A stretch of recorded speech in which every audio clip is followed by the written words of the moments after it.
কৰা মই কৈছোঁ আমাৰো কম্প্ৰমাইজ কৰিবতো দৰকাৰ নাই এইটো দীপেন বড়োৰ লগত মই একমত আমিতো আজি বিজেপি চৰকাৰ থকা কিমান দিন হৈ গ'ল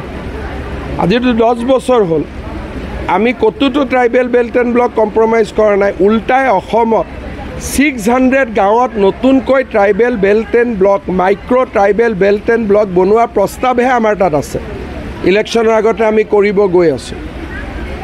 গতিকে উঠোৱাটো নহয়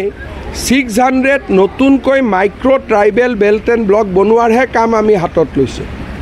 গতিকে এইটো কথা কোনোবাই ইলেকশ্যন আছে কাৰণে বেছিকৈ উলিয়াই আছে মই এটাই কথা কৈছোঁ যে অসম চৰকাৰে কোনো ট্ৰাইবেল বেল্ট ব্লক ভাঙি দিয়াৰ কথা